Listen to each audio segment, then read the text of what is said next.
Hello mga moms! So for today's video, Saturday.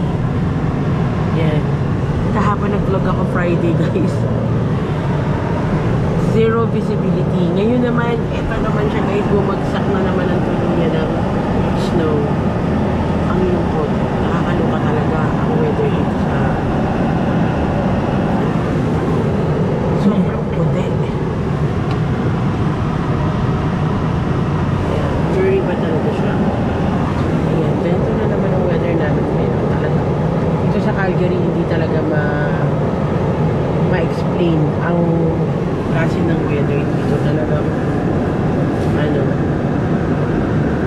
paiba-iba. Everyday nagbabago. Everyday babagsak ang winter, ang snow. Sometimes sobrang ganda. Try natin sa ano makabukas na. Ayan. Saturday, we're here again sa store. Try mo, may mga pumupunta. Ang dami dito. Yeah, kasi kahapon. O baka kasi nga, bukas doon. Kaya, walang sakyan dito. Baka bumagsak na naman eh. Yan, medyo busy na rin talaga dito sa Horizon. But actually, ang kabisihan dito is only for weekends. Family day eh. Hindi naman empty. Baka sa bukas na. Pag family kasi maganda dito sa New Horizon, merong ano, skating rink, di ba dito? Skating, may skating dito. Tapos, ayan, meron din yung mga pang kids. Ipapakita ko sa inyo mamaya guys, napakaganda pumunta dito. Nakakatuwa kasi ang dami-daming kids, ang ingay-ingay, ang sarap marinig. I think bukas na. Ito na yung harap. Oh, diba? Yan ang maganda dito. Meron siyang covered parking. As I always sinasabi ko every time mag-vlog ako, para sa mga gusto mag-visit dito, siguro sabi nila sayang yung paglilinis natin. Underground parking guys. Mamaya papakita ko sa inyo yung laruan ng mga kids dito. Ang laki-laki. Kung meron lang akong anak, feeling ko talagang lagi ko siyang dadalhin. O yan, nilinis na nila yung flooring mo. Winash down na. Tapos ito na naman. Na-wash down na kasi alikabok to ng mga nakaraan. Ayan yung ano, Sky Castle ang tawag dyan guys. Sky Castle. Yan, may kita nyo dyan. Ang saya-saya. Mamaya dadalawin natin para once kung gusto nyo bumisit dito, may mga activity mo pwedeng magawa yung mga kids nyo. Plus shopping. And don't forget to visit our store sa G31 on first floor. Ayan, pauwi na kami. Maaga-aga kami ngayong nagsara. Dapat 7 pa kami ngayon eh, pero nag-out ako ng 5 kasi pupunta kami ng Walmart. Marami akong kailangan bilhin sa Walmart. Ayan, nag-stop na naman yung snow guys. So, tinan nyo parang normal na naman yung paligid, pero syempre nag-iwan na naman ng bakas si snowman. Hindi na nakakatuwa lang dun sa Horizon. May mga bago na naman nag-open na store na Pilipino. Nakakatuwa si tatay, no? Dad, ano niya, ang sipag niya. Bagong open, shoutout to you, kuya. Bagong open lang sila dyan. Essentials ata yung pangalan naman. And they're selling mga merienda. It's giving Filipino lang. Pero natutuwa ako kasi talagang ang Filipino talagang madiskarte. Nakakatuwa talaga. Benta sila ng mga ang tawag dyan, ano nga tawag dyan dahil? Puto, kutsinta, ano po ba yung kinuha mo? Ay, wala tayong kutsinta, no? Leche plan, kasava, at saka puto yung pinili namin. Yun nga, kasi meron siyang promo. Nakakatawa. May promo pa pag bumili ka ng dalawa, mas pag may tatlo, mas mura. So, kinuha yan. Support din natin yung ating mga kababayan. So, yun lang na-share ko lang. Naalala ko tuloy yung mga naisip ko tuloy yung mga super nag-aatubili or na nagkakandarapang mag-apply dito sa Canada. Na-realize ko lang na hindi ganun kadali, guys, ha? Hindi porket nandito na kayo sa Canada, eh masasabi nyo stable na ang buhay or sure ball na okay ka na. Kung hindi ka rin kikilos, wala ka talagang kikitain at baka ang mangyari pa eh bumalik ka rin sa sarili nating bansa dahil wala kang makain or hindi mo kayanin yung mga bills, di ba? Di ba dad? Totoo naman. Kasi ako guys, bilang business owner or kahit sabihin nyo pang may business, kung naalam nyo naman, siguro nakikita nyo may business kami, I'm doing online, and meron kaming physical store. Hindi porket may business na marami ng pera. Kasi sa totoo lang, ang dami po ako nare-receive ng mga text or text ng mga, ang dami ko nare-receive ng mga DM na humihingi ng tulong. Hindi naman sa hindi na or galit ako doon, pero wala tayong magagawa. So syempre, sa mga nakikita ng tao, akala nila minsan kasi ang dami, di ba? Or minsan niisip nila na talagang lagi kang meron. Kung hindi ka rin kikilos dito guys sa Canada, lalo na guys kung alam nyo lang kung ano ang buhay dito, kung magkano ang mga bills. For example na lang yung aming itong totoong namin, sitwasyon namin, ang bahay namin guys. Although amin na yung bahay, ang binabayaran namin mortgage every month is 2,600 no? 2,600 conversion sa peso dad, magkano yan? Huwag mo na yung convert. Pero magkano nga sa 26? 2,600 times mo na. Yan. So, $2,600 guys. So, for example, kung casual ka lang, ang trabaho mo dito is normal ka lang na empleyado, kumikita ka ng 15,000. Ang kung $15,000 per hour, hindi mo kakayanin magrenta ng buong bahay. Plus wala pa dun ang kuryente, wala pa dun ang pagkain, wala pa dun yung damit, wala pa dun yung cellphone, wala pa dun sasakyan, wala pa dun yung gas. So basically sa isang buwan ang talagang cost ng aming, siguro minsan itatopic natin to, ang aming cost ng isang buwan namin, lahat na siguro mga 4,000 dato. Hindi ba? More than $4,000. So sabihin na natin, hindi pa namin sinasama yung mga cheche-bureche or extra pa ng mga internet, cellphone ko, cellphone ni daddy, cellphone ni Samantha. Sabihin na natin 4,500 a month. 4,500 a month, yes. And si daddy, yan, ang kagandahan na lang kung talagang ang maganda ang trabaho. Hindi rin naman na, for example, but kahit na maganda yung trabaho talaga guys, dapat maging practical pa rin.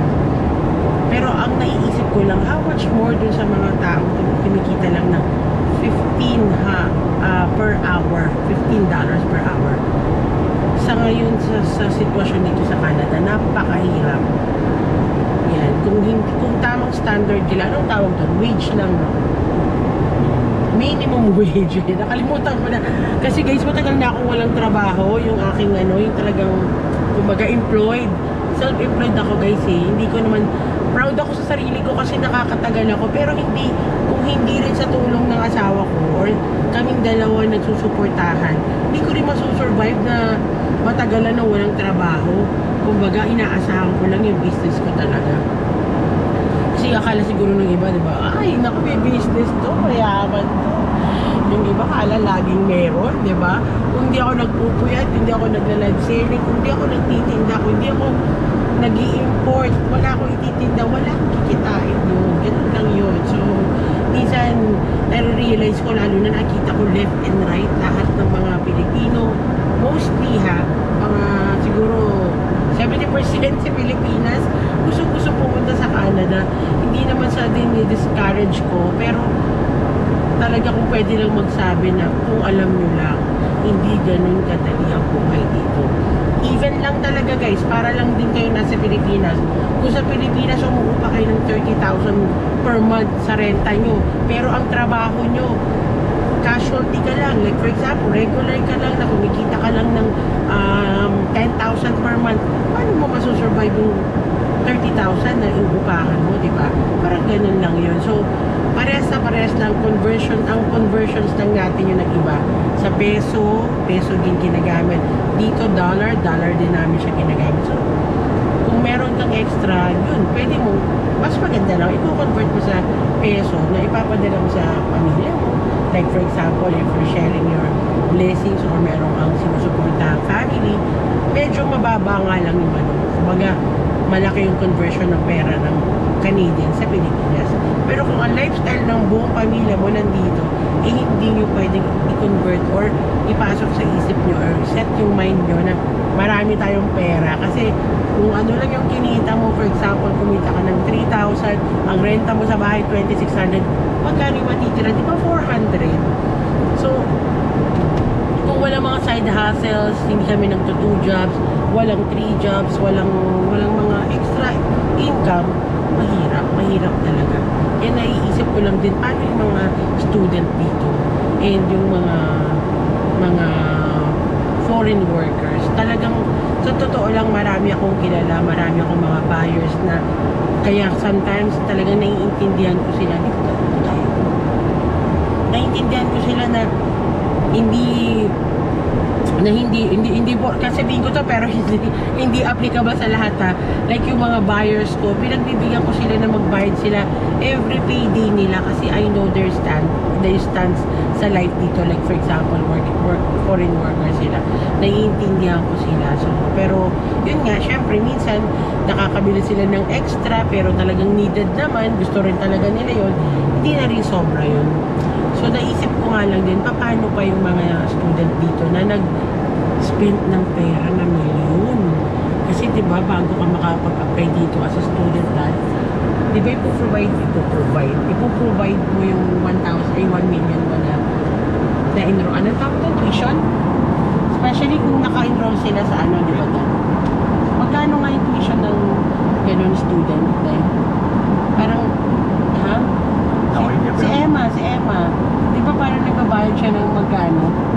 Parang once a year lang yun? $10,000 per quarter.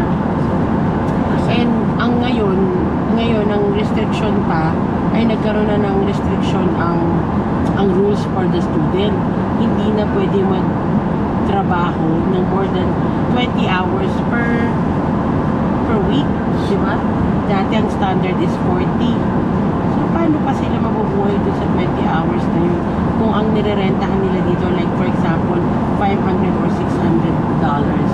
So, yung 20 hours na yun, 20 hours na yun, pumayad lang nila ng renta nila. So, makakasurvive ka kung meron kang financial support from your family back home. Like, marami rin akong kilala ritong student na mga Korean. They survive kasi talagang marami silang support na financial sa mga pamilya nila. Like yung mga co-worker ko dati sa coffee shop, lahat ng co-worker ko doon is student. Yung mga Korean. Lahat sila student. Pero mayayaman. Kasi talagang ang pera nila grabe. Ultimong hindi pa payday, nag-shopping na, mayayaman talaga sila. So, ganun. Yung iba dito talagang nag-aaral. So, ngayon ang Canada, gusto nila, kung pupunta ka dito, mag-aaral ka lang talaga. Like, hindi na siya way para makapasok ka ng Canada. Na-interrupt ako dito. Ito, baka mamaya, naka-reverse pa to. Ayun, umaatras siya. Galing siya dun sa left side na yan. Then, umatras siya. I don't know why. 2 lanes naman ah. O, takot lang talaga siya dun sa may, So, yun lang guys. Pabalik tayo. Naisip ko lang, yun nga. May mga times na naisip ko lang talaga na bakit kung ang dami-daming nagkakanda wala pa pumunta dito sa Canada. Pero kami, talaga dumaan kami guys sa hindi madaling sitwasyon na para maging permanent dito. Pero ngayon parang mas dumoble pa yung hirap na ginagawa or naging mga requirements para maging permanent. Kasi nung time namin na 2015 nasabay kami sa pinakamahirap na baka sila to dad. nabilisan na lahat. Sira ata itong lane na to. Ayan, noong year 2015 kami na Naintindihan ko permanent. Ano ba yun? Habi ko kasi gusto niyo umexit dito kasi wrong way siya siguro. Pag ito nag-left to, pag ito nag-left to, tungok-tungok to, hindi nakita may two-lane arrow to. Uwi na kami mga mi. Wow. Tapos yung isa dito, busy chumika sa mga cousins niya. Ayan na yung aking mga... Guys, mag-hi daw kayo. Hi, vlog! Hello, vlog! Ayan siya. Ayan. Mga chikadora, all the way from Philippines, Saskatchewan, London, New York, charot. Nakauwi na kami mga chusera. Kasama sino nga, baby, ano? Pangalan ng dog ni... Billy. Si Millie. Super cute. Shoutout to you, Millie. Ay, bakit mo na si Saskia? Buti pa si Millie na shoutout. Shoutout to my Patricia, to Klenklong, to Abu, to Trisha. Patricia, say hi! Ayun o. To Millie. Dulog. Ay, bilang natulog. Andiyan nga si Shishi eh. Ay, asan po Shishi? O, yun lang guys. Bukas na ulit tayo magchikahan mga mi. Bye guys. Thank you for watching. Don't forget to subscribe on our channel. Girl! Baby girl! Kuya boy! Ay! Ate girl! Ate girl! Mga baby namin na yan. Kuya boy! Ate girl! Laging may dalang toys! Hey! What's that? Oh my God! What is that? Guys, ito na nga, dahil nakauwi na kami, di na kami kumain sa labas. Ngayon, ito, nagpaluto na ako kay isang bago ako makauwi. Sabi ko, sinalang ko na, this is the shirataki rice. Ayan siya, sobrang as in, para siyang kanin na kanin. Pero, ang maganda sa kanya is, konjac siya guys. So, wala siyang carbs. Very, very low carbs lang siya. I think, sobrang baba. I think, meron ba o wala talaga, Dad? Ayan, yan, shirataki to ha. Lasang-lasang rice siya. Doon sa mga nag-order nito, gustong-gusto nila kasi para talagang rice lang. Parang normal rice. Tapos, matatry na namin to. First time namin bumili ng roasted chicken sa Walmart. Yung ano, roasted chicken ng Walmart na tinry namin. So, herb and garlic to, di ba? Herb and garlic. Siyempre, best combination ng aming Mang Tomas. Bumibili talaga kami niyan nito. Binibili ko sa Pilipinas to.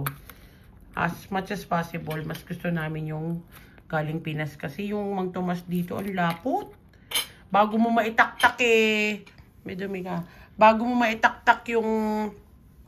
Yan, sarap na sarap po. Nakataas pa yung paa. Ibig sabihin talagang masarap. Pengi ako ng chicken, Dad. Yan, tatry namin to ngayon. Ngayon ko lang to matatry. Dad, ikaw maghiwa. Hindi ako maano.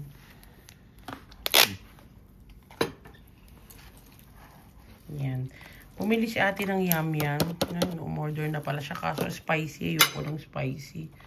I want the Thai, Daddy. Yan, pa yan. Hindi naman to Thai eh. Breast to, tsaka wings. Ayan, Nakain na kami, guys. Thank you for watching. Yan, kanina nung dumating kami.